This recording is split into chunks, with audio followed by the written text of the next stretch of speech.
Olá, queridos e queridas, sejam bem-vindos mais uma vez aqui ao nosso espaço de troca, de bate-papo, de conversa, de reflexão. Um lugar para a gente olhar para a vida, para o amor, para a verdade. Então, hoje essa live vai contar com a linda presença de Vitor Diniz, meu amigo monge. Ele já chegou aqui, eu já vou chamá-lo para entrar. Sejam bem-vindos todos que estão entrando aí. Hoje nós vamos conversar sobre um assunto que surgiu no nosso grupo terapêutico online, Desperte Sua Essência, sobre nós cuidarmos de todo mundo e quem é que cuida da gente. Como isso pode ser cansativo às vezes, desgastante, se a gente não consegue encontrar a medida. Vou chamar o Vitor aqui para entrar.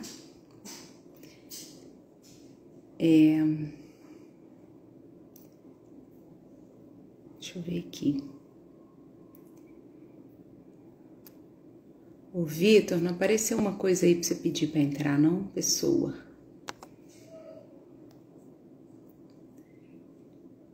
Acho que apareceu um negócio aqui, ó. Vitor, gente, eu conheci uma vez que eu fui a uma escola em Santa Luzia. Pronto. E aí, tô aqui contando como é que eu te conheci. E aí, o nosso primeiro contato foi com a educação, foi sobre coisas de escola, porque ele é coordenador pedagógico de uma escola. Você ainda é, Vitor, coordenador de lá?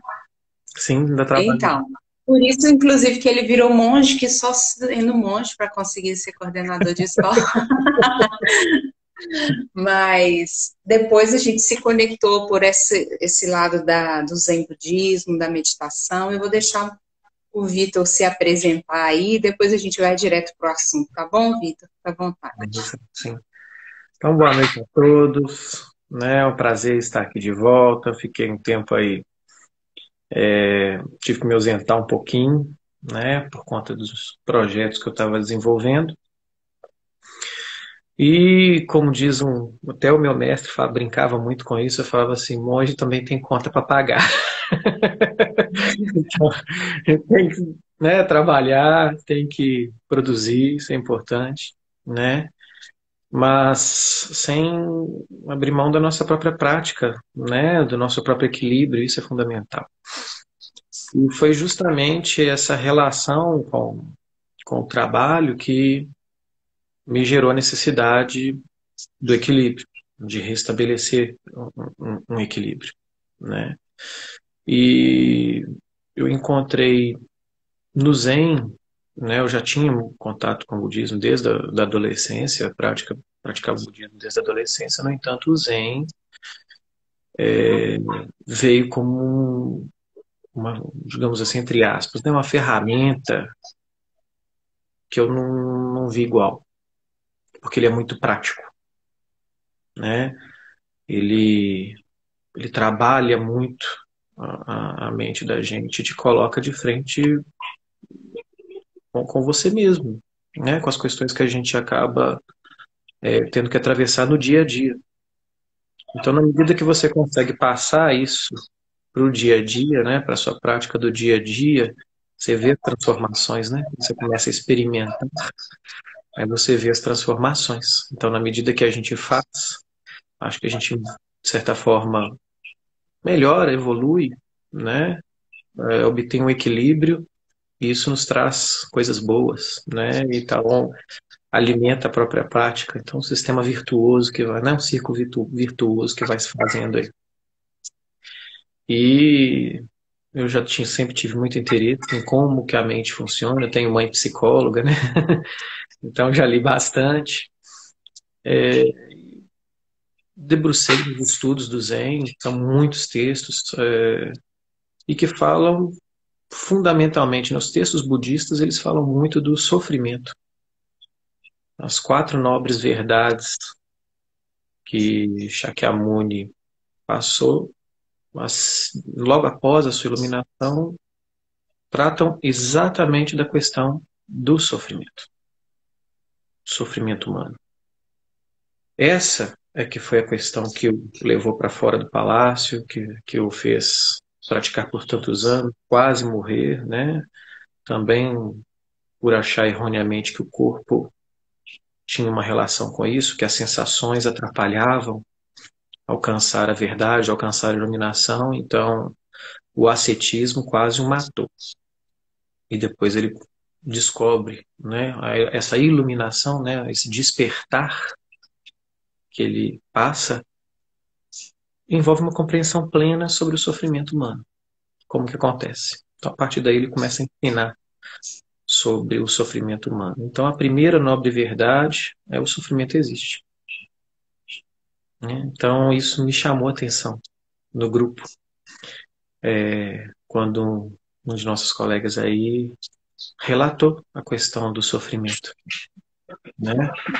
E eu comentei, né, só resgatando esse diálogo, né, que iniciou essa situação que nos trouxe aqui hoje, né? Ah, é, então, eu Aquele dei até uma diálogo. olhada lá onde começou a conversa também. Eu Sim. postei uma frase falando assim, que foi uma frase que minha terapeuta me falou na última sessão, que ela falou, olha, você não é o centro das atenções, mas você é o centro da sua atenção. Se Uhum. você não, aí ela continuou, ela falou, se você não cuidar de você, você não vai ter condições de cuidar de mais ninguém. Exatamente. E aí uma pessoa lá no grupo comentou alguma coisa nesse sentido, que ela é uma ajudadora, uma cuidadora de carteirinha e que ela sente a questão de não cuidarem dela e dela não cuidar de si mesma. Uhum. Aí você comentou alguma coisa lá nesse sentido, de a gente não, a gente não consegue dar o que a gente não tem, não foi? Alguma Sim. coisa assim? Temos algumas coisas importantes a considerar nesse tipo de situação, né? Muitas vezes nós nos deparamos com essa situação e de pararmos para pensar assim, poxa, eu ajudei a tantas pessoas, eu vi claramente situações que auxiliaram tantas pessoas, no entanto, eu não consigo me ajudar, né? No entanto, eu tirei tanta gente do sofrimento, no entanto, eu não consigo me retirar do sofrimento, né? Então, às vezes, a gente acaba se deparando com isso, né? Quem que vai me ajudar, né? Nesse sentido. Mas é interessante a gente perceber alguns pontos aí. O primeiro deles, que eu gostaria muito de falar a respeito, é que normalmente as pessoas costumam nos procurar, né? E na medida em que nós auxiliamos, auxiliamos porque já percorremos determinados caminhos que elas estão percorrendo naquele momento. Então, como eu citei aquela vez, às vezes os melhores conselheiros são aqueles que mais sofreram. Ou então, às vezes, ainda estão em sofrimento, mas são ótimos conselheiros, porque, de certa forma, eles passaram por esse caminho. O difícil é sair, né, de certas situações, mas eles já passaram por esses caminhos. Então, fica,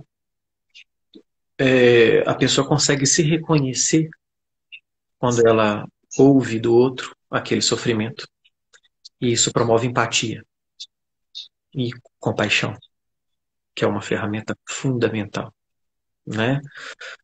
Então, É, a com essa Lucília, só compaixão, te interrompendo um pouquinho, Vitor, a Lucília que entrou aí agora, a gente estava conversando hoje à tarde sobre psicanálise, né? E uhum, sobre como, às vezes, assim, quando você, para além do seu conhecimento teórico, você tem a experiência do que você já viveu, como a troca pode ser rica, né? pois é. E aí isso gera muito mais empatia, né? E gera essa compaixão. Então você Uhum. vê no outro algo que, né, na dor do outro, algo que já doeu em você também. Então isso te faz apoiar mais, abraçar mais. E às vezes o que a pessoa quer nem é muito palavra, ela quer afeto, naquele momento, né? Para poder passar por aquilo.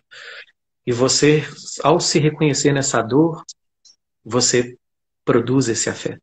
Então você vira um ótimo auxiliador. Mas por dentro, muitas vezes, nós temos nossos próprios sofrimentos, né? E aí vem aquela questão que perguntaram no grupo, né? Acho que foi a Adriana, não me lembro direito o nome, me perdoe.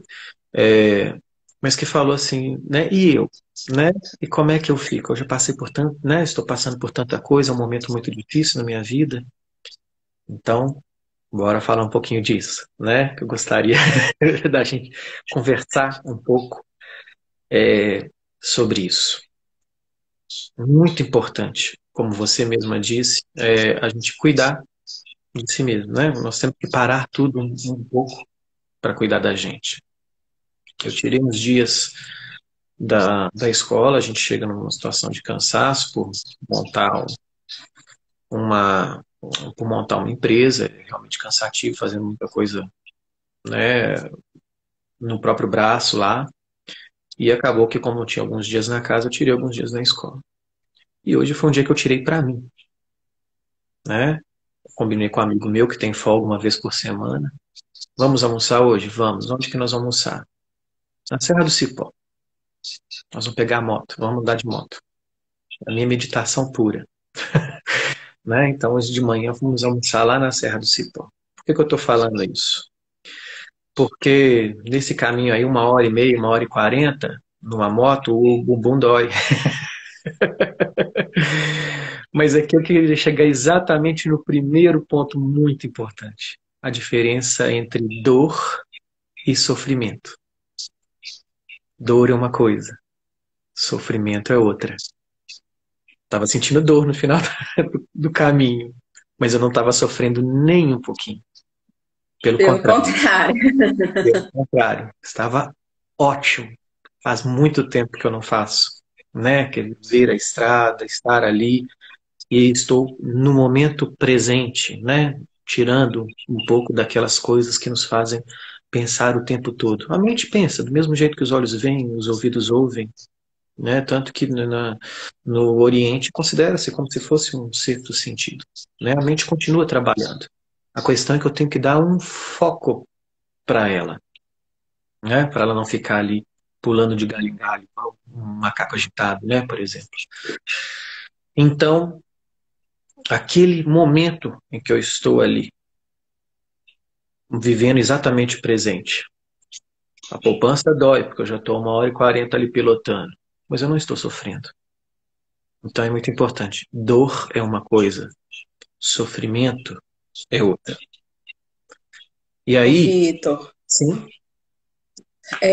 no livro que é base das nossas conversas lá do grupo terapêutico esse mês, que é A Mais Profunda Aceitação, do Jeff Foster, uhum, tem um capítulo todo lá que ele fala da diferença entre a dor e o sofrimento. Quem ainda não está no canal lá do Telegram, Conhecer e Despertar Leituras, é um canal gratuito só de audiobooks.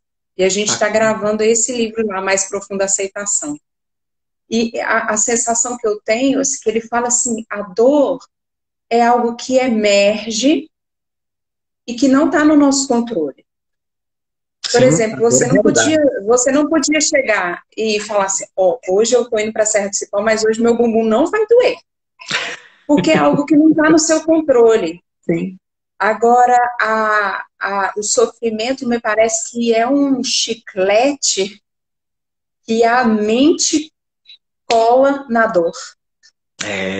E aí tem muita gente que inclusive fala, né? O sofrimento é quase uma opção, né? Lógico que ninguém gosta de sofrer, ninguém quer sofrer. Mas na medida em que eu volto minha atenção para isso, né, e muitas vezes essas coisas estão ligadas ao passado, né, muitas vezes o sofrimento está ligado a coisas que aconteceram, está ligado ao passado que eu estou ali remoendo, né, muitas vezes a ansiedade que tem mais a ver com o futuro, né, com situações que estão por vir, né, e muitas vezes a lamentação ela está ligada ao passado.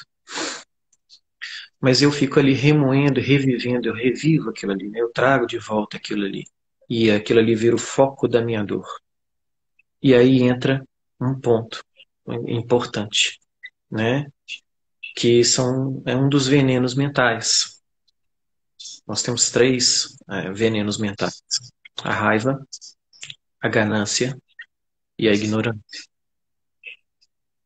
E raiva e ganância, elas andam de mãos dadas praticamente.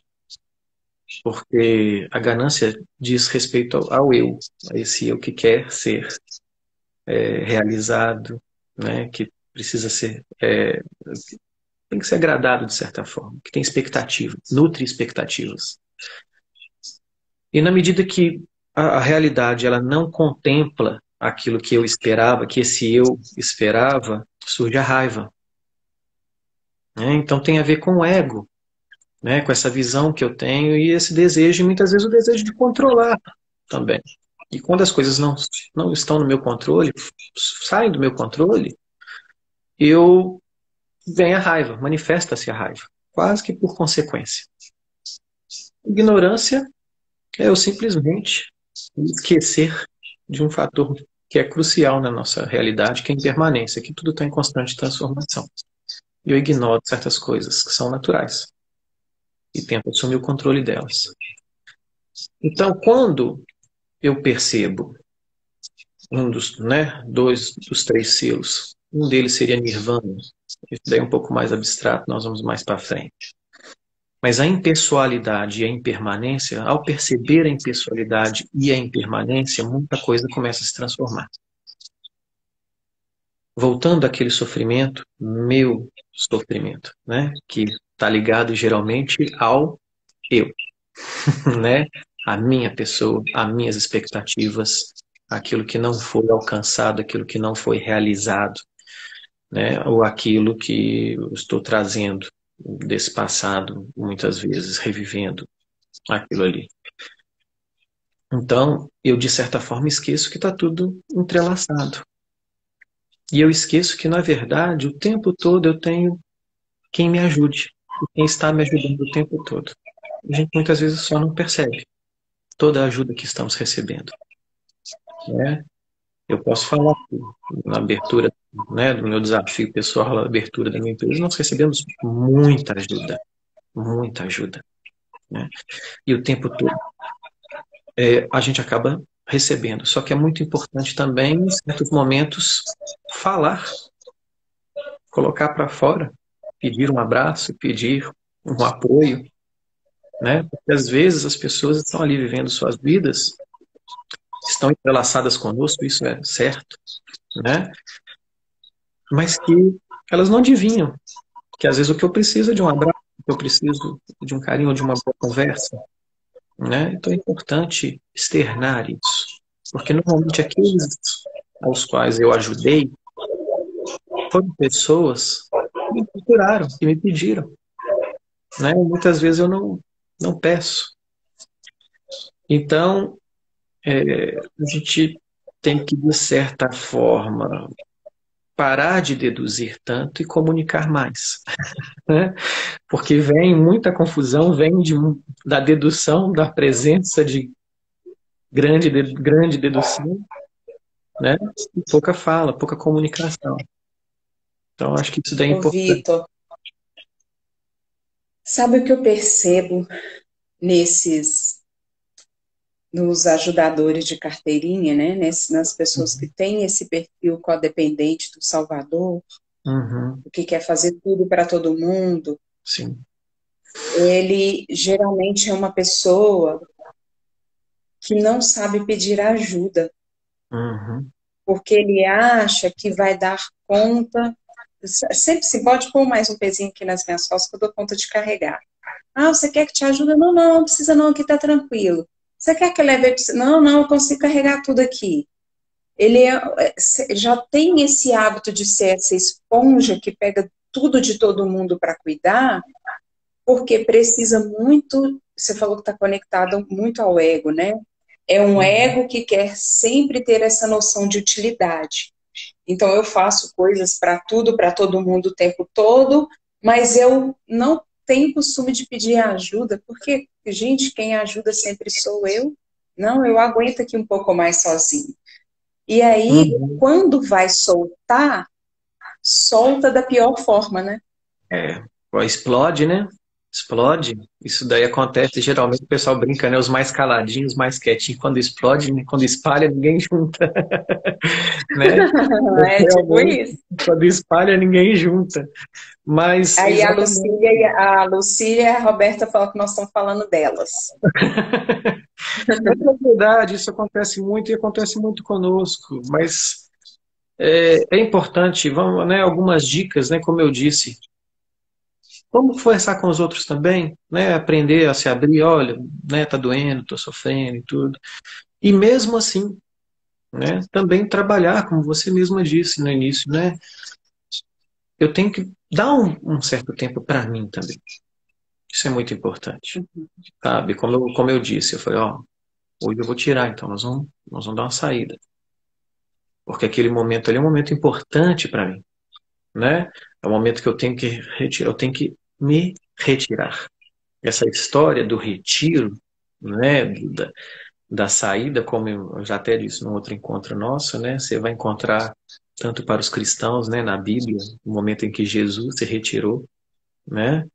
Mas no budismo também tem. O Buda falava, vai para a floresta, retire-se. Muito importante, retire-se. Esse retire-se, ele envolve corpo e alma também, de todo esse emaranhado. Ah, mas os outros estão precisando, estão também. Olha, eu só posso dar a alguém algo que eu tenho, né? Não tem como eu trazer felicidade se eu não tenho. Não tem como eu dar felicidade se eu não tenho. Então, eu só posso dar a alguém alguma coisa que eu tenha. Primeiro, eu tenho que cuidar disso, né? Da mesma forma que quem está socorrendo também, né? Você pega o socorrista, ele não se envolve tanto com aquele que ele pretende ajudar, porque senão ele não consegue ajudar, né? Como vou dar um exemplo aqui, né? Tá o socorrista do SAMU lá, a pessoa tá machucada no chão e tá com um braço quebrado, alguma coisa assim. Ela, ai meu Deus, não vem encostar perto. Ai, que dor! Como isso tá doendo e não consegue encostar na pessoa? Ela vai conseguir ajudar essa pessoa? Ela não vai. Porque se também tiver um excesso, se eu me julgar em excesso nos problemas que os outros estão vivendo, eu não consigo ajudá-los. Só vai ter mais um sofrendo. Uhum, Eu passo a ter para mim uhum. aquele sofrimento que está no outro também. Então, E sabe, Vitor, uma coisa que a gente fala na constelação familiar, quando a gente se posiciona nesse lugar do ajudador, no que tem todos os recursos, no que eu sei tudo que deve ser feito, vem cá, não faz assim não, faz a sua vida assim, assim, assado, o Rafael está aí falando que esse é ele. Nós nos colocamos numa posição de maior do que a outra é, pessoa, e isso é para uma todo armadilha, né? Salvador tem uma vítima, né? Uhum, E aí, assim, é como se aqui a gente estivesse num lugar de pai e o outro estivesse numa posição de criança. uhum. Então, ao mesmo tempo que a gente mantém o outro no lugar da vítima, e às vezes ele aprende a manipular isso aqui, porque a vítima é muito manipuladora, eu não permito que o outro cresça, e aí eu tenho um relacionamento aqui de dois adultos, né? Pois é. Por isso que na psicologia, o psicólogo não vai virar para você e falar assim, "Ó, você tem que fazer isso, isso, isso, né? Ele vai te auxiliar e você vai descobrir. E Uhum, certas coisas nós só vamos descobrir também porque são muitos fatores, né? Ninguém vai saber exatamente dos meus problemas. Eu sou a melhor pessoa para saber dos meus problemas, do meu sofrimento, do que é desafiador para mim, o que é complicado para enfrentar, o que não é. Por isso que a gente fala muito da meditação, né? Por isso que a gente fala muito do ter esse olhar, tirar do outro, tirar dos objetos e trazer para si mesmo. Isso precisa de tempo. A origem da palavra meditação, lá na Índia antiga, você voltar lá no Pali, né? É cultivo, mas é o cultivo como se fosse de campo mesmo, sabe? Do agricultor. Que ele tem que ir lá na terra para semear, para colher, para tirar a erva daninha. E eu brinco muito que como se a gente estivesse cuidando de um jardim e as emoções aflitivas, aqueles pensamentos perniciosos e aflitivos, eles vêm espontaneamente. Coisas que não nos agradam, né, de certa forma, no dia a dia, pequenas coisas do dia a dia que vão se acumulando ali. Então, essas ervas daninhas nascem espontaneamente. Do mesmo jeito que nasce, né, no jardim. São esses pensamentos. E que o único jeito de eliminar é você parar tudo que está fazendo lá no jardim e retirar essas ervas daninhas. Senão vai crescer só mato no seu jardim. E aí você tem que eliminar um pouco aquilo que está, né? Voltar o seu olhar para aqueles pensamentos aflitivos, aquelas emoções aflitivas, dar uma olhada nelas como elas são de fato. Em algumas coisas, como eu disse, deixa cair, né? Não fica alimentando isso.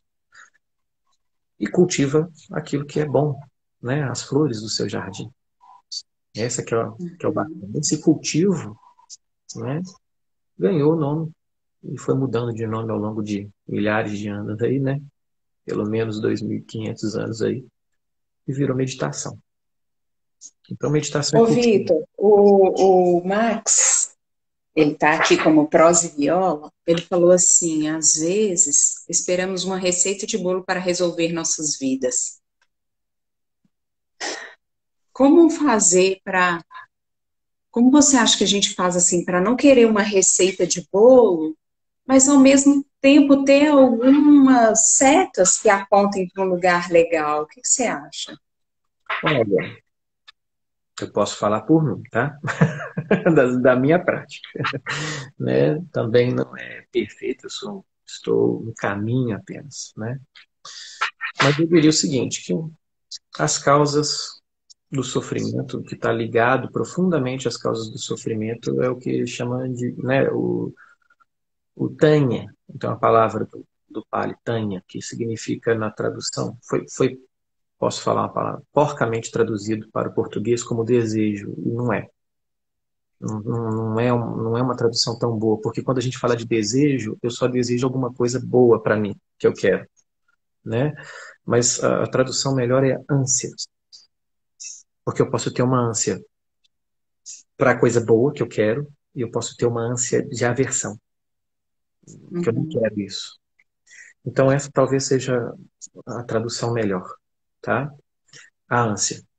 E a gente fala de apego e aversão, que são duas coisas que nossa mente manifesta. Nossa mente o tempo todo está correndo atrás daquilo que me dá prazer, tentando correr daquilo que me causa dor, me causa sofrimento, Separando, né? o tempo todo. E nesse meio tempo também, eu estou aqui o tempo todo também julgando as coisas, né? Rotulando, definindo o que é bom, o que é ruim, o que eu gosto, o que eu não gosto, isso, aquilo. O tempo todo minha mente está ali. Então, esse apego e aversão, causado pelo ego, você tem vários fatores. O ego é o principal, né? Mas o apego e a aversão são as maiores fontes. Por quê? Porque, primeiro, eu não vou ter tudo que eu desejo, tudo que eu gostaria. Isso é impossível. Da mesma forma também, eu não vou conseguir fugir de tudo que me causa dor. Que a dor é fato, né? Como eu disse, né? Estou num momento ótimo, causou dor. O momento é ótimo, mas causou dor. Dor é fato. E às vezes a gente tenta fugir dessa dor, né? E tenta correr para aquilo que não nos dá prazer. Só que o problema é que a realidade ela não está nem aí se você gosta ou não gosta daquilo. Eu gosto muito de fazer o exemplo de lavar vasilha, né? Detesto lavar vasilha, detesto lavar. Odiar lavar vasilha não vai diminuir a pilha de vasilha para poder lavar. Vai ficar lá a pilha do mesmo jeito, só que você precisa lavar vasilha, goste ou não. Um indivíduo pode ter prazer, o outro pode ter aversão. A questão é que o outro que tem aversão, quando ele deparar com essa situação que não tem jeito, que ele vai ter que lavar, ele sofre, né? Então, e aí vem a sua postura mental diante disso. Não é, não estou pedindo para a pessoa se iludir, né? Ah, eu adoro lavar vasilha, que delícia. Não, não é. É incômodo. Se você não gosta, vai te causar incômodo. Beleza. É ruim? É ruim. Mas eu preciso fazer. e eu vou parar de me identificar com aquilo ali, né? Ou seja, vou tirar o foco, essa identificação. Eu vou fazer como tem que ser feito. E aí que vem, por isso que eu volto na tecla da meditação. Por quê? Eu estou meditando, a perna está doendo. Eu continuo meditando. Então eu não vou me levar aquela, está doendo, então eu vou mexer. Né? Ah, a minha careca está coçando, aí eu vou lá e coço. Né? Não, não é também uma prática masoquista de curtir a dor, não é isso. Mas eu perceber que está ali, pronto. Né? E eu não fico me permitindo levar por isso daí. Então, na medida em que eu me afasto um pouco dessas identificações, na medida em que eu compreendo que tudo é impermanente, na medida em que eu compreendo que eu não tenho que ser agradado sempre, né? E que as coisas às vezes não vão sair como eu quero, não vão sair do jeito que eu gostaria que fossem. E começo a, de certa forma, aceitar. Não estou falando criar prazer nisso, mas aceitar. Não, deu errado, poxa, que pena. Vamos tentar de novo, vamos tentar de outra forma. Pronto. Né? Eu não vou ficar em cima daquilo. Eu vi também no grupo, né, a pessoa falando da separação, que causou muita dor, de separação, o fim de um relacionamento sempre causa dor, e você não esperava por isso, né? Na nossa, vou colocar aí, daqueles venenos mentais, né, da ignorância, de certa forma, a gente achava que seria permanente. Uhum. Mas tudo, de uma forma ou de outra, tudo é impermanente. E vai causar dor, e vai ter coisas do passado que vão voltar, né, que vão, de certa forma, causar dor. Agora, o sofrimento que vai vir disso daí vai depender de como que eu vou encarar essa dor, de como que eu vou encarar isso. Então, nesse sentido, se eu parar para pensar bem, né, eu posso ter duas opções: trabalhar em como que eu vou pensar nessa dor e também eu procurar ajuda, reconhecer a dor, reconhecer que naquele momento ali eu não consigo lidar com aquilo ali, eu ainda não trabalhei no desapego, ainda estou apegado. Reconheço isso, é uma aceitação profunda, como a gente já havia dito, né? Eu aceito que isso está me machucando e que nesse momento eu não estou conseguindo lidar com isso. E eu procuro a ajuda dos outros, né? Então não é que ninguém quer me ajudar, às vezes muita gente quer ajudar sim, né? Mas como você mesma disse, às vezes eu não estou ainda preparado para reconhecer que eu preciso dessa ajuda. Ou então fico naquele medo de atrapalhar o outro, ou o que que eles vão pensar de mim? É um conjunto de armadilhas do ego, né? que se É, armam ali naquele momento. E é importante desarmar, né? Essas armadilhas do ego. Deixa ele de lado enquanto e tenta ô buscar. Vitor, quando você está falando isso, eu fico pensando assim, que naquele grupo nosso ali do WhatsApp de interações, nós temos cerca de 160 pessoas lá. Hum, Quantas pessoas raramente postam alguma mensagem num grupo que é um grupo de apoio, né?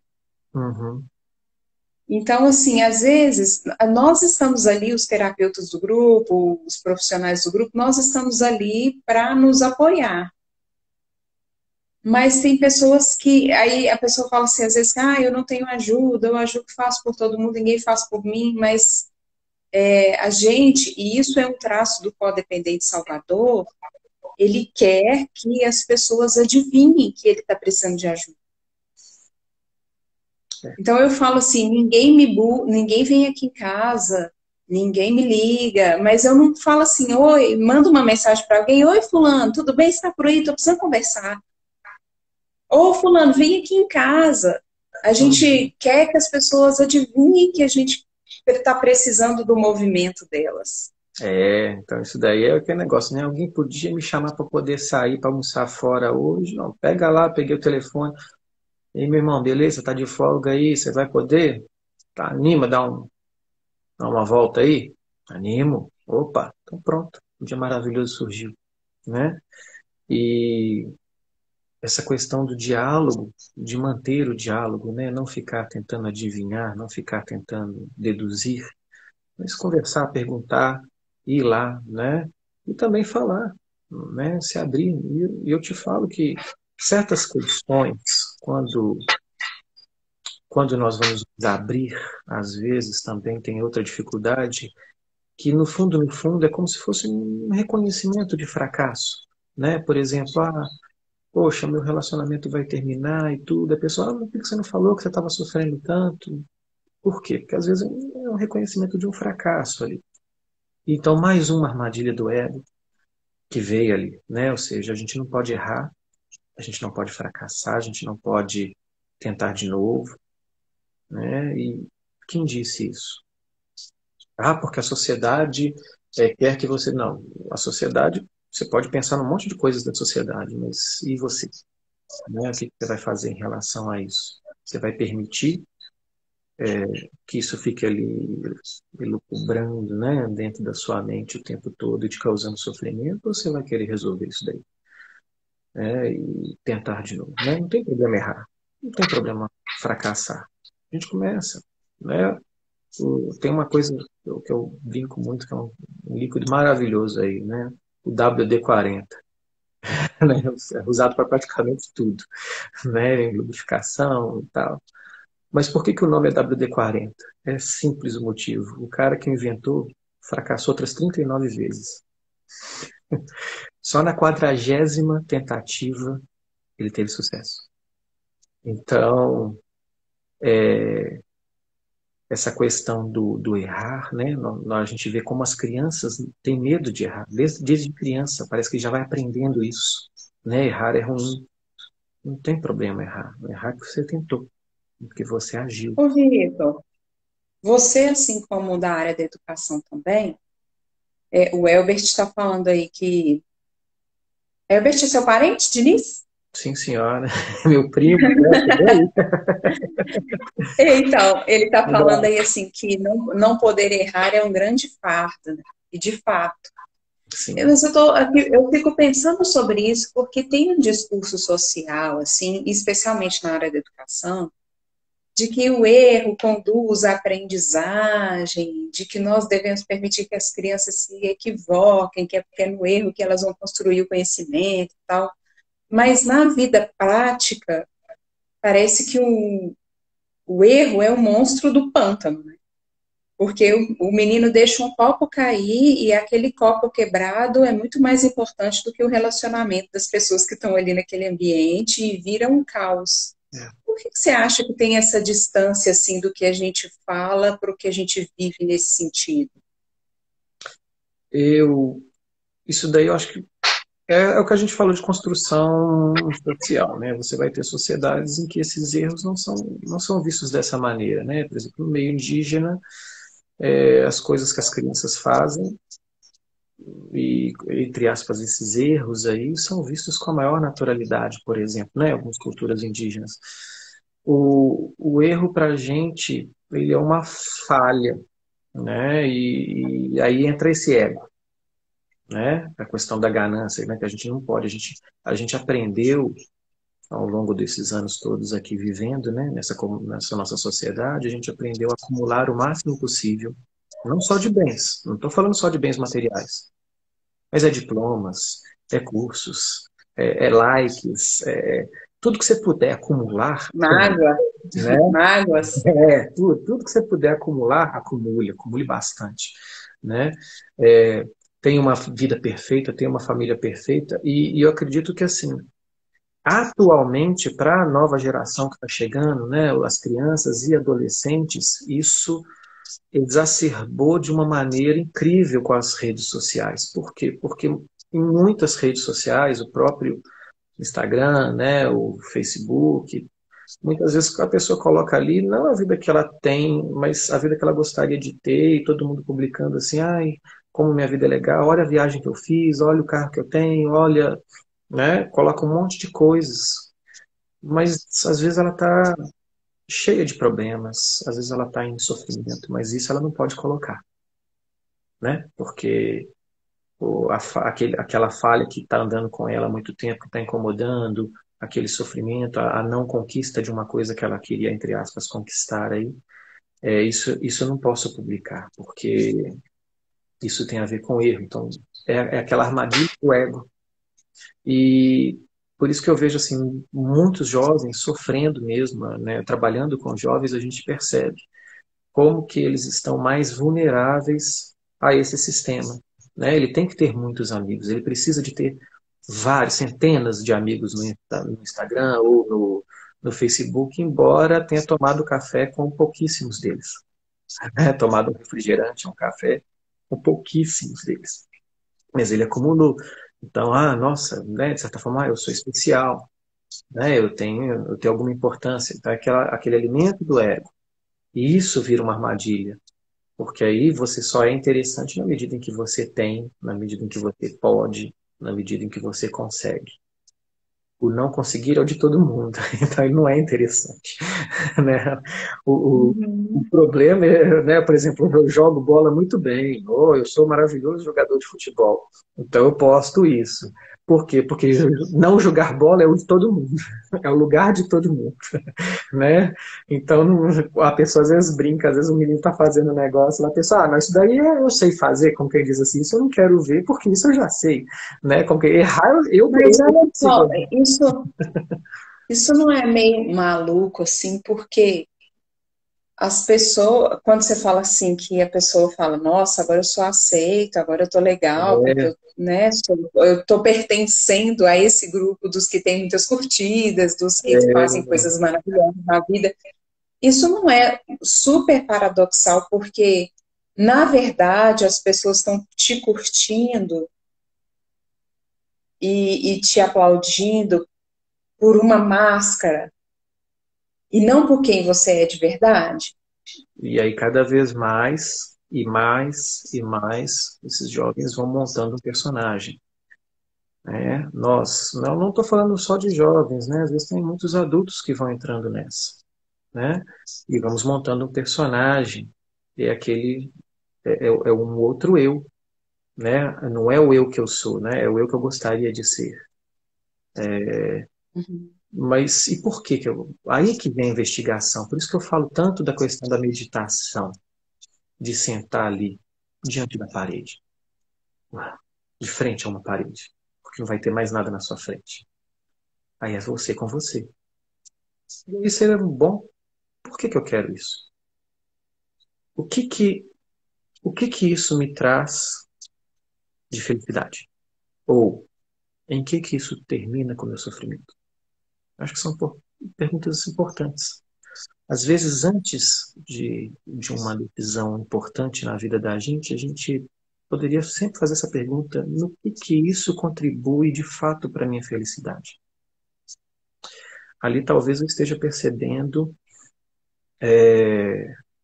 o que importa e o que não importa. Porque o valor social, eu entendo a questão do valor social, né? Se você chegar com uma nota de R$ 100 para uma pessoa e uma banana na outra mão, uma mão com uma nota de R$ 100 e na outra mão uma banana para uma pessoa e falar, escolhe. É claro que ela vai pegar a nota de R$ 100, porque ela pode Até eu que sou mais boa. comprar muitas bananas, né? Em todos os casos, né? Mas, se você chegar para um macaco com uma nota de R$ 100 numa mão e com uma banana na outra, ele vai procurar banana. Mas por quê? Eu estou oferecendo a mesma coisa. Por que a resposta foi diferente? Porque ele não sabe do valor da nota de 100. Para ele, 100 é Uhum. papel. Ele não sabe que aquilo ele compra um monte de banana. E no fundo, aqueles R$ 100, ele só compra um monte de banana porque todos nós acreditamos que aqueles R$ 100 compra um monte de banana. O dia que É, nenhum de nós é um conceito construído, né? O dia que nenhum de nós, é igual a questão da inflação, né? Por exemplo, na Segunda Guerra, pós-Segunda Guerra Mundial, na Alemanha comprava-se pão com um carrinho de dinheiro, né? Porque o dinheiro era por peso.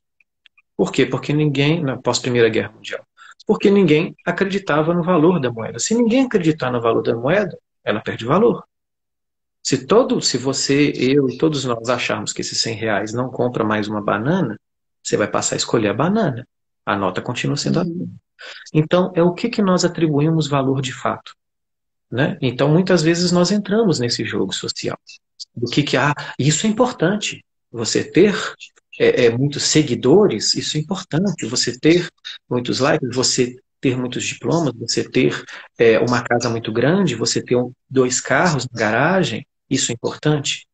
E você vai caindo nesse jogo. Mas aí nós vamos ter um indivíduo que tem muitos seguidores, tem uma mansão, tem carros e toma antidepressivo. Ou seja, Uhum. ele está em sofrimento, apesar de, em tese, ele ter tudo aquilo que todo mundo gostaria de ter. Ora, né? Então, será que isso realmente contribui para minha felicidade? Eu acho que isso daí são perguntas que nós Olha temos que só que fazer. loucura. Olha só que loucura, Vitor. O Instagram tirou o número de contagem dos coraçõezinhos, das curtidas, porque as pessoas estavam ficando deprimidas, comparando-se umas com as outras. E aí, eu tô vendo que, ai, Angelina, que saudade. Eu vi a Roberta comentou alguma coisa que colocamos máscaras para ser o melhor, né? Para ser o bambambam. Bam, bam. A Lu também falou que a gente vai alimentando as personas. E eu fiquei pensando o seguinte, Vitor, assim, que a questão da ignorância que você falou, né? Eu acho que a gente olhar para essas questões com uma consciência, assim, um olhar do adulto, sabe?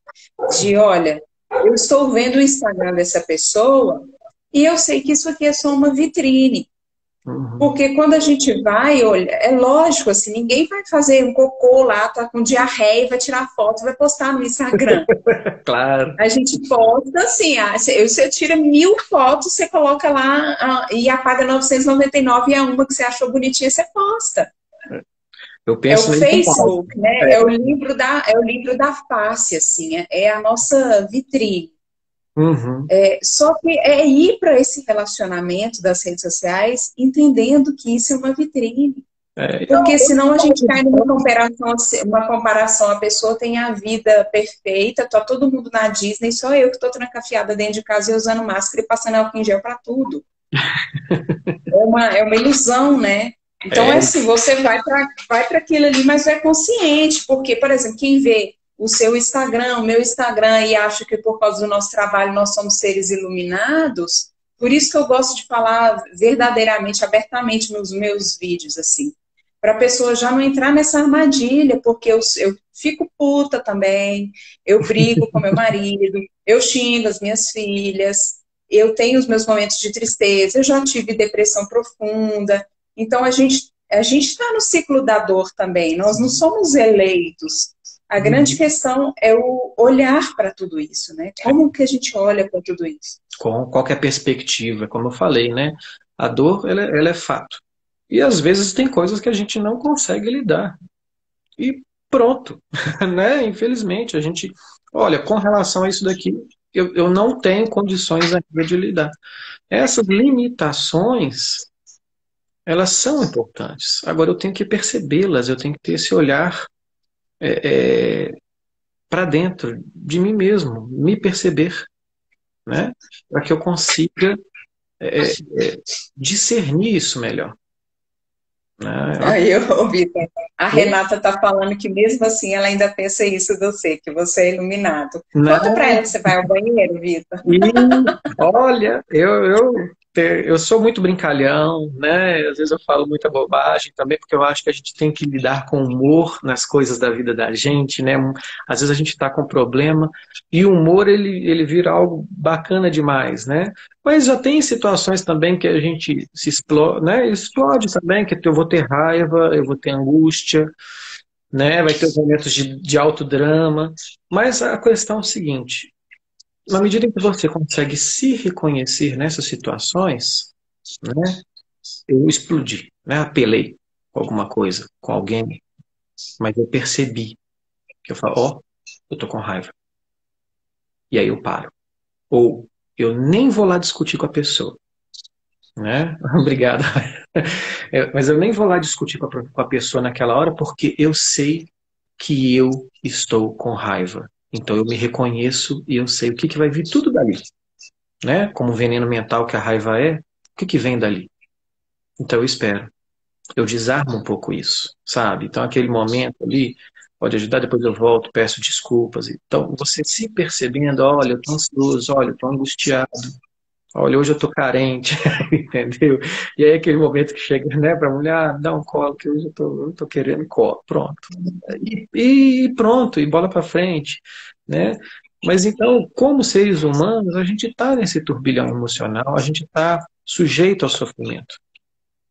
Mas antes de tudo, a gente está sujeito à dor, né? A dor é a realidade, o sofrimento é o que eu vou fazer a partir dali, né? O foco que eu vou dar àquilo ali, qual que é o significado daquilo ali, qual que é o apego que eu tenho, qual que é a aversão que eu tenho. E ali começa uma sequência de coisas que vão me levando cada vez mais para baixo. Eu tenho que tentar reagir sempre, isso é importante, né? Olhar para aquilo ali, olhe para aquilo ali, né? Mas vai lá nas causas. E sempre muito importante, né? Essa pergunta do que isso de fato contribui para a minha felicidade. Será que isso daqui é tão importante assim? Volta para aquele olhar para a nota de 100, como eu disse, né? Olha com um olhar mais atento e vê, ah, beleza, todo mundo acha isso daqui importante, mas e eu? Para mim, realmente é isso importante?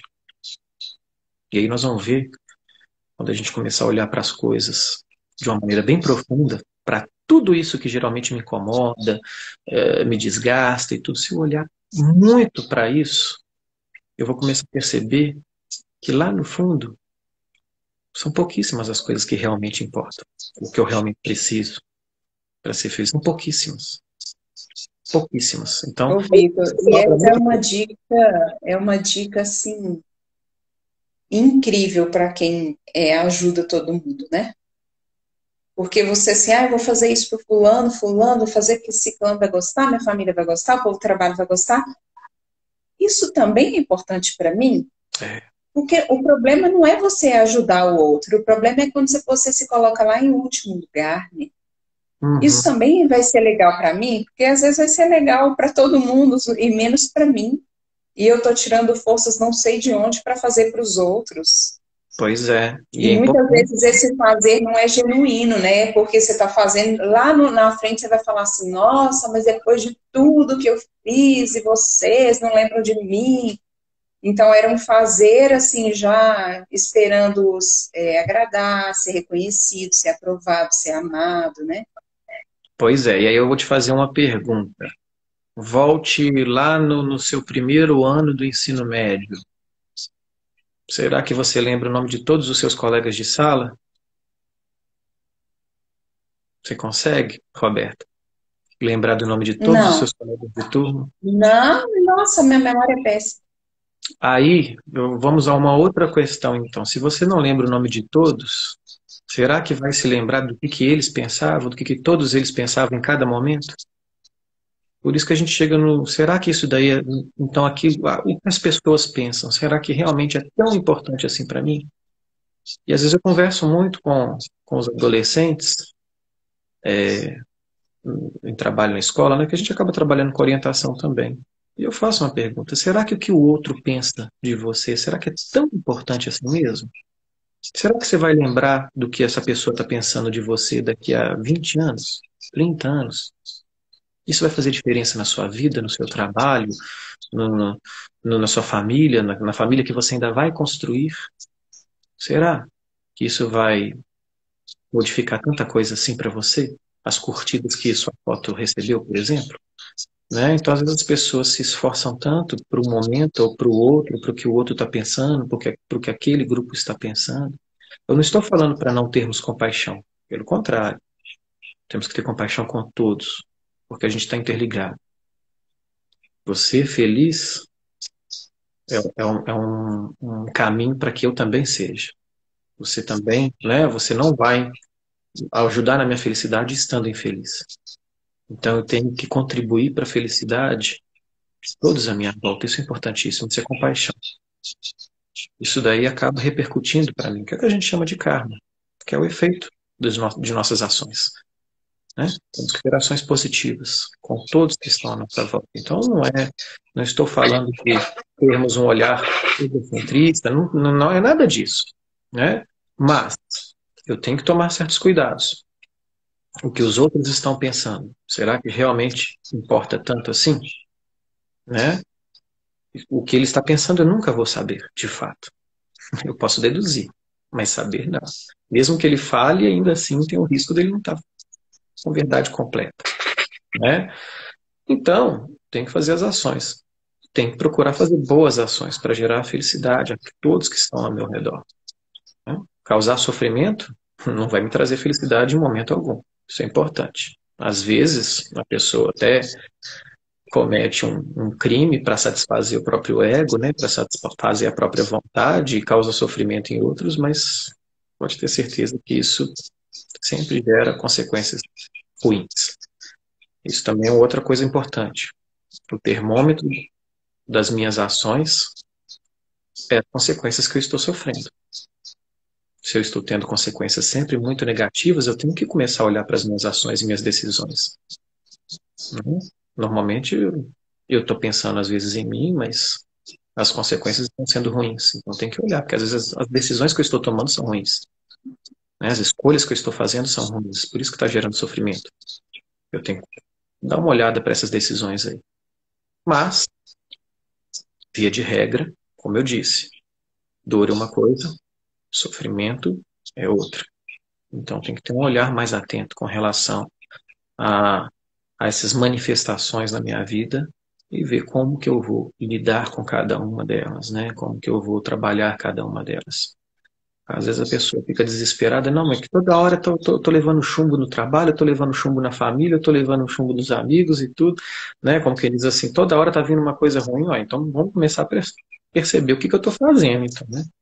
Isso é importante, né? Pare e veja, reflita sobre suas ações, né? Mas quando tem, às vezes, alguma situação que nos gera grande sofrimento, se eu perceber, olhar bem aprofundadamente para essa situação, será que eu, né, preciso debruçar tanto em cima daquilo ali, ou aquilo ali é um fator essencial, sine qua non da minha felicidade, né?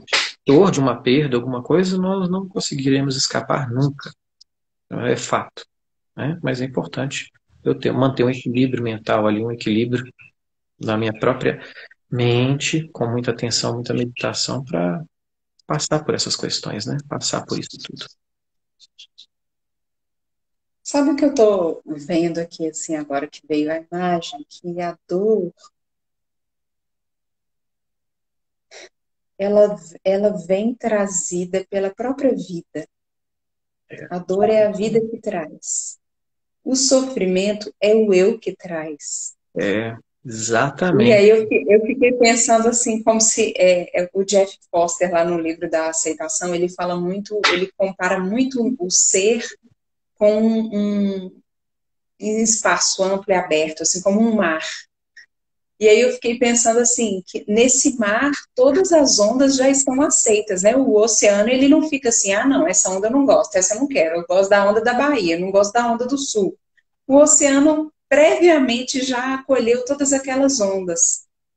Então, assim, a dor vem no oceano que nós somos. Só que aí o eu se apropria daquilo ali, como se fosse ele que decidisse, e fala assim: essa onda eu não aceito.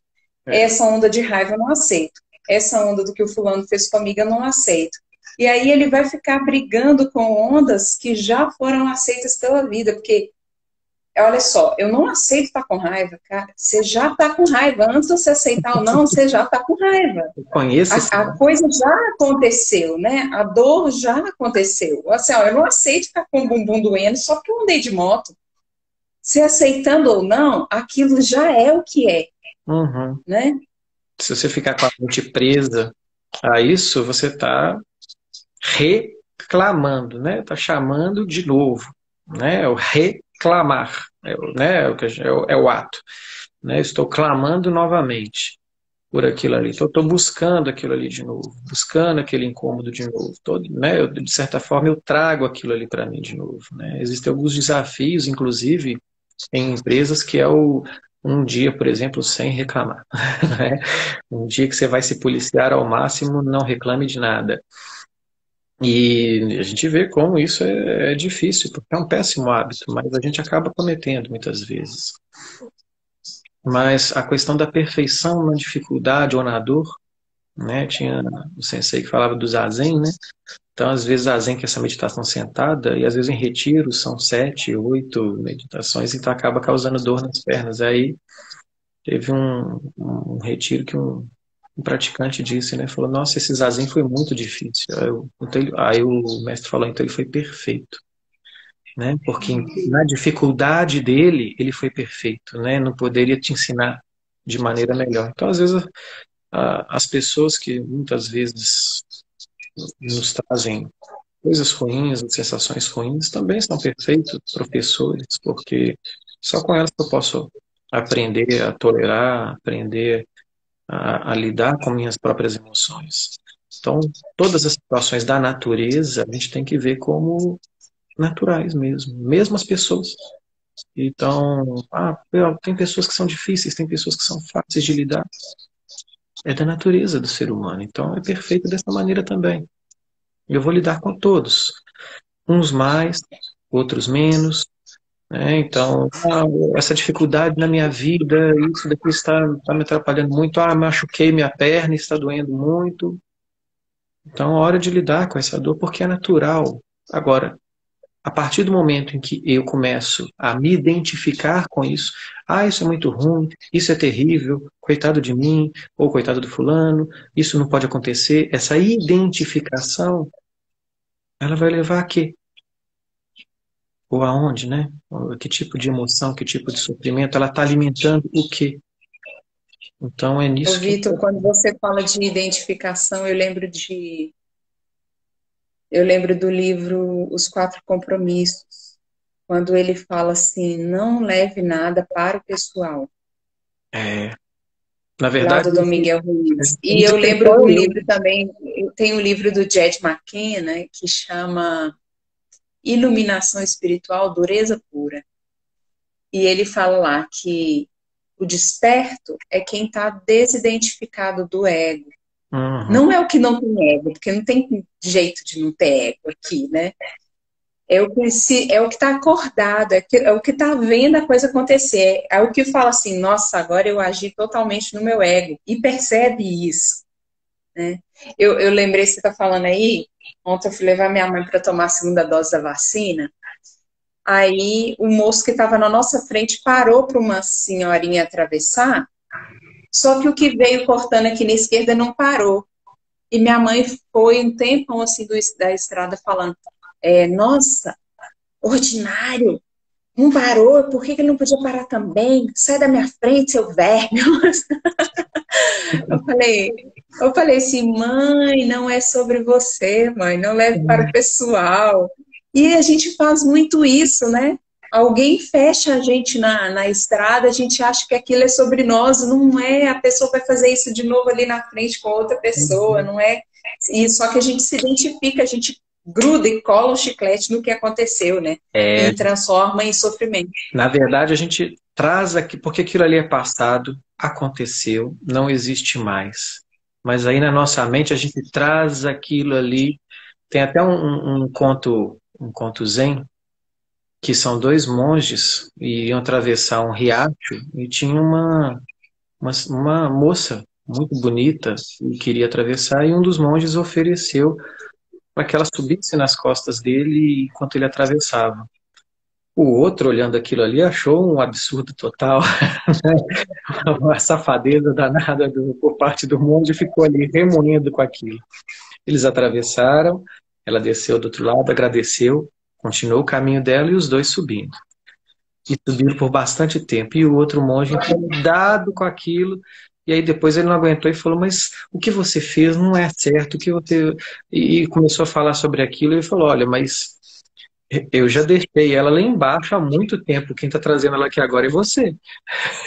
Né? Então, quem está trazendo para esse momento aqui é você. Então, esse reviver, esse trazer aquela coisa que está no passado, ele já não existe mais.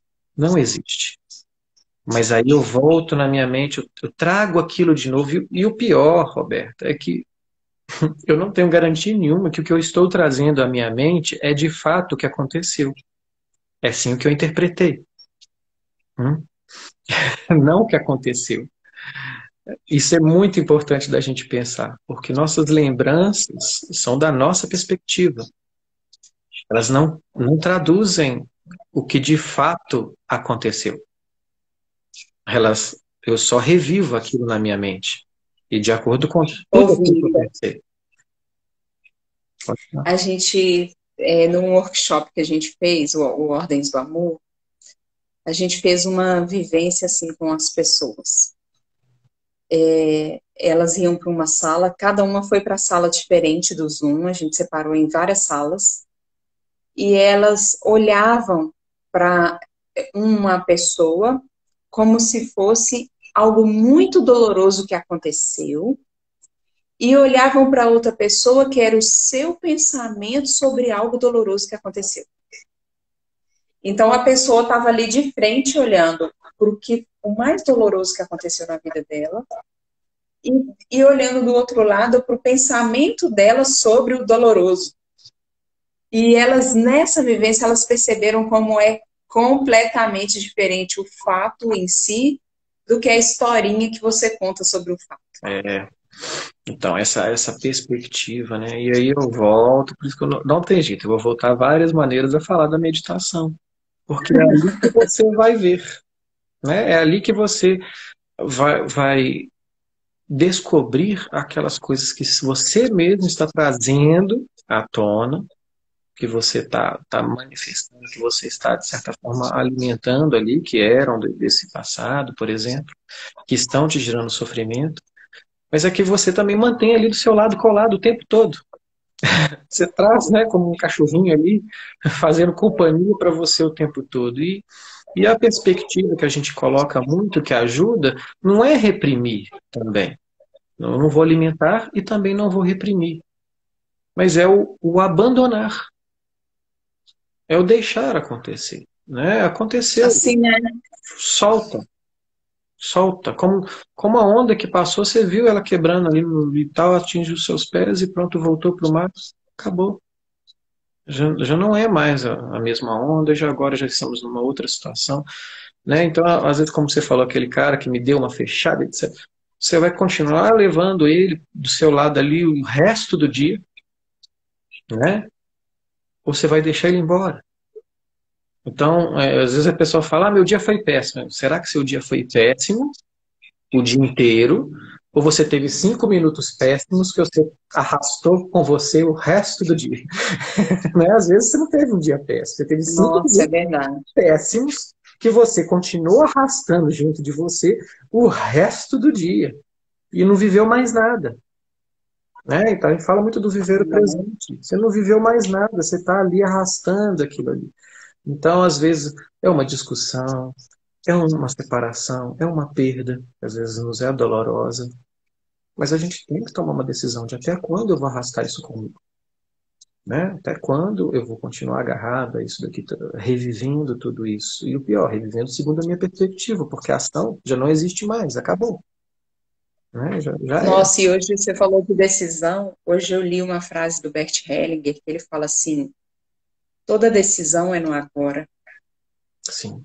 Com base no que E você ele está. fala, porque ele fala assim, ó, antes pode ser ponderação, pode ser lembrança, pode ser você revisitando, pode ser medindo. Agora, decidir, você vai decidir agora.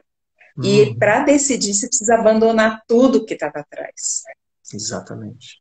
E é importante, né? Até esse abandono, né? Esse abrir mão, o deixar cair. Né? E aí vamos deixar cair tudo aquilo que, de certa forma, a gente está trazendo ali, está remoendo em nossa vida.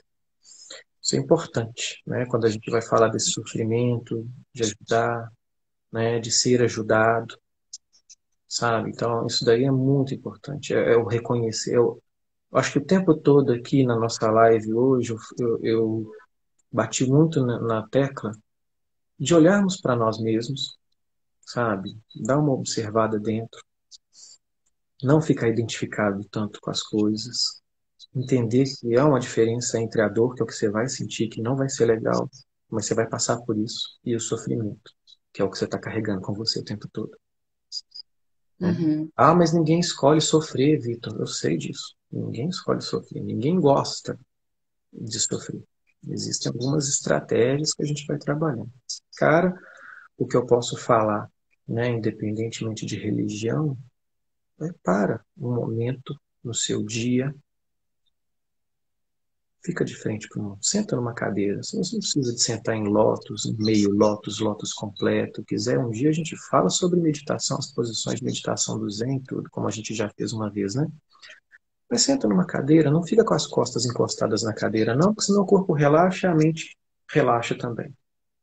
Tá? E meditar não é ficar viajando, né? Ficar viajando nas coisas, não, é ter atenção. A atenção que está passando na minha mente e no meu corpo. E aí eu começo a perceber as coisas que estão ali. Então, se tem alguma coisa que está manifestando muito e que está recorrendo o tempo todo, ela vai aparecer. Relaxa, não precisa de buscar ela. Ela aparece. E na hora que ela aparecer, você olha para ela, né? E aí você vê o que isso contribui para a sua felicidade, por que você está segurando isso, por que você está agarrando tanto a isso, por que isso te incomoda tanto, né? Essa percepção. E é ali que a gente vai arrancando essas ervas daninhas que vão surgindo na nossa mente todo santo dia, né? Por isso que a meditação é uma prática que tem que ter frequência, né? Então, seu jardim, seu quintal vai ficar bonito na medida que você visitá-lo, tirar as ervas daninhas, aguar as No plantas. livro do Pequeno Príncipe fala assim, os baobás antes de crescerem são pequenos. Uhum. Porque o planetinha dele era pequenininho e ele tinha medo das ervinhas, dos brotinhos de baobá crescerem muito e engolir o planeta. Aí ele falava assim, eu tenho que pegar a erva enquanto ela estiver pequenininha. Aí ele fala, porque antes de crescerem, elas são pequenas. Exatamente. E aí, às vezes, algumas coisas crescem e que eu não dou conta mais de arrancar e eu vou precisar de ajuda. E aí é pedir, né? É Uhum. falar, procurar ajuda. Não há, não há vergonha. Todas as pessoas que nós ajudamos, praticamente todas, foi porque em algum momento ela pediu. Ela pediu uma ajuda, a gente falar, né? Ou então a gente viu, percebeu alguma coisa e ofereceu ajuda. Às vezes a gente espera que os outros percebam o nosso sofrimento dessa maneira. Só que as pessoas percebem melhor, outras não. Peça, né? Se você chegou no seu Essa limite, é uma boa dica para o ajudador, né? Esperar as pessoas pedirem. Tem um versículo do Evangelho para quem é cristão, aí eu gosto dele, que fala assim, dá aquele que pede. sim, no próprio Zen tem Não um é dos. tipo assim, adivinha quem está precisando, ajudador, adivinha quem está precisando e vai ajudando todo mundo. Não, é dar a quem está pedindo. Sim, um dos votos dos monges é não ser insistente em ajuda. Não é para ficar forçando a ajudar. Você pode até se oferecer, mas não seja insistente nessa oferta. Isso é ruim, Ah, né? que legal. Então, pode se mostrar disponível, mas não ser insistente de maneira alguma. Então, é um dos votos, né? Os votos sempre começam com eu decido. Tá? Os votos dentro do Zen é sempre eu decido não matar, né? Então, tem uma série de decisões, depende de quem que vai ser leigo, monge, mas aí é outras coisas. Mas é importante a gente perceber isso. Eu não oferecer demais, entrar na vida demais, às vezes não é o momento da pessoa ali. Porque, às vezes ela não está pronta para aquilo também. Da mesma Uhum, maneira. Não vão ficar, você tem que vir, você tem que fazer isso porque é a solução. Isso para ela não é a solução. Você pode dar alguns caminhos, oferecer algumas coisas, tenta isso, tenta aquilo, isso. Não, você tem que fazer isso, que isso resolve sua vida. Não, não resolve, não. Depende de cada pessoa, né? Então, não é para a gente insistir. Agora, é importante, como eu estou falando, saber dos seus próprios limites. Saber que tem hora que a gente não dá conta. E que a gente vai ter que recorrer a alguma ajuda externa. Isso é muito importante, né? Mas nós temos uma que pede ajuda. Nilda está pedindo ajuda. Pode nos Para mim procurar. e para o Vitor, Nilda. Chama o Pode Vitor lá do procurar. grupo. Ô, Vitor, para a gente ir caminhando aqui para finalizar, Sim. qual o recado assim pontual para a vida prática cotidiana que você daria para quem ajuda muita gente? Para quem ajuda muita gente, não esquece de si, não, né? Não estou, como eu já disse, né? Não estou falando que é para a gente ignorar os outros em hipótese alguma. Temos que ter compaixão de todos, inclusive de nós mesmos, né? Porque chega uma hora que a gente não consegue ajudar mais ninguém. Se eu entro né, naquela espiral descendente, eu não consigo mais ajudar ninguém. Então tem que ter compaixão com todos, até comigo mesmo. Então é importante eu ter esse olhar, né, sobre a minha pessoa, poder me ajudar, poder se parar. Como eu te disse, uma coisa que eu falei, hoje é um dia que eu vou tirar para mim, né, para pensar, para refletir, né, a vida, pegar a estrada e vamos. Ou então, não, vou sentar aqui, fazer uma coisa que eu gosto, né, e vou relaxar, eu vou tirar esse momento aqui. Ah, mas o parquinho está pegando fogo. Tudo bem, o parquinho vai estar pegando fogo todo santo dia. Ele vai continuar pegando fogo, mas você só vai ter disposição de ir lá apagar todo santo dia se você cuidar um pouco de você também, né? Uhum. Esse não levar Isso para o lado aí. emocional fundamental. Não é essa questão aí do ego, do eu, o outro está querendo me afetar, me ofender, me atingir, né? Aí depois, o que atinge quem? Né? Não existe. Isso é muito bom. Qual a onda que vem que faz com que o oceano deixe de ser oceano? Nenhuma, né? Nenhuma, nenhuma. E não tem, né, ruim, bom, é apenas onda. Né? O pessoal fala, essa onda é É boa. É apenas uma onda, né? Se naquele momento a sensação foi boa, que bom. Se naquele momento a sensação foi ruim, pena. Mas continue, pronto. Acabou. vai Né? passar, né? A boa e a ruim vai passar. A impermanência está em tudo, em todos. Uhum. A impermanência é um selo. Talvez a única coisa permanente é a impermanência. Né? Então, está É em tudo, verdade. em todos. É Vamos verdade. perder. Pessoal, recados. Quem não assistiu, quem é do grupo terapêutico Desperte Sua Essência, e não assistiu ainda o vídeo do Vitor sobre aceitação profunda, eu acho legal ir lá ver, porque vai ampliar esse assunto aqui. Quem não é do grupo terapêutico Desperte Sua Essência, se quiser saber mais informações, é só me chamar no direct. Que mais? No comecinho de junho, nós vamos fazer um workshop sobre relacionamentos. Eu comigo, eu com o outro e eu com o mundo. Nós vamos ver qual é a nossa verdade no nosso relacionamento com a gente mesmo, a nossa verdade no relacionamento com o outro e a verdade no nosso relacionamento com o mundo. Vai ser muito legal. Vou colocar mais informações por aqui e lá no grupo também, tá bom? Ah, Vitor, você quer falar da sua empresa, que você falou várias vezes para a gente que abriu uma empresa e não falou da empresa? não, eu abri um hotelzinho no bairro Planalto, junto com uma sócia. E a ideia é cuidar dos pequenos. Aí a gente está numa situação muito corrida, né? Pais, mães trabalhando o tempo todo. Eu também tenho uma filha e às vezes o bicho pega. Então fica como recreação. E lá também tem profissionais, né? Que trabalham nas nossas salas lá também. Pedagogo, fonoaudiólogo, psicopedagogo, né? E tem também a que a gente está procurando agora, psicólogo. Porque aí, por exemplo, né, as demandas que já tem dos pais com as crianças, a gente já resolveria tudo Tá num tudo por local. ali, né? Teriam onde ficar e, ao mesmo tempo, se né, vai participar de alguma coisa, já está ali também. Se tem alguma necessidade de acompanhamento pedagógico ou psicológico, né, já está por ali. Então, foi um projeto bacana que a gente fez. Existem hotéisinhos aí em Belo Horizonte, mas com atendimentos especializados, essas coisas assim, essas opções. eu não vi nenhum, né? Então a gente montou Legal. com uma Para quem grana é de curta, BH, é no Planalto, né? é no Planalto, é logo ali pertinho da Lagoa do Nado, pertinho da Ai, que Lagoa do Nado. delícia. É, então assim, para a situação que está aí, é uma boa opção, pessoal bem capacitado lá que a gente está. Vai ensinar os meninos a meditar? Essa questão é uma questão muito delicada, eu falo até na escola, né?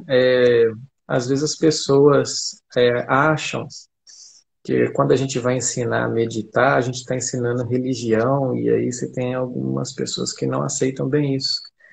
E a meditação, ela não é uma prática necessariamente religiosa, não, é uma prática espiritual. É lógico que no Zen você tem a orientação de como fazer a meditação e tudo, mas as pessoas às vezes confundem. Então eu procuro, como eu já disse, não forçar a barra, né? Quando há uma demanda, a pessoa fala, eu quero, aí a gente ensina, né? Até inclusive dentro dos Legal. mosteiros, um monge nunca vai ensinar nada ao discípulo que ele não peça. Ele só ensina o que é pedido, Ah, ele não ensina o que não é pedido, né? então, de repente, é uma coisa que vocês podem oferecer só, né? A gente E quem quiser. pode deixar a opção, né? Mas a gente não Legal. segue assim, porque senão pode ser mal interpretado. E a gente não quer atrapalhar Uhum. ninguém, a gente só quer ajudar. Ó, a Roberta tá aí, se você precisar de funcionária lá, a Roberta é pedagoga. E o pessoal É, está trabalhando, tá bacana lá. Mari também tá aí, Kátia Mendonça, que é do grupo também. Pessoal, muito obrigada, viu, por vocês estarem conosco aqui. Odete Maria, você tá aí, né, Odete Maria?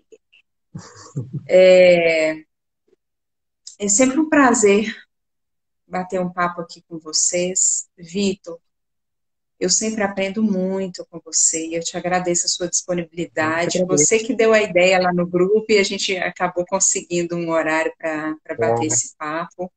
Sempre que você puder, vai ser muito bem-vindo, porque eu aprendo muito com vocês, que com bom. você e com todos lá do grupo.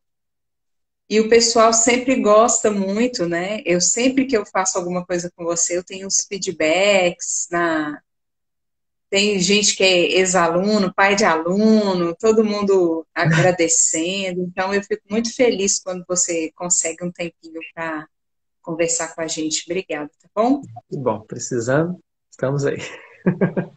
Então, tá bom. Muito obrigado. Boa noite, pessoal. Boa noite, Lu, todo mundo. Fiquem bem, fiquem seguros aí, tá bom? Tchau, tchau. Boa noite para todos.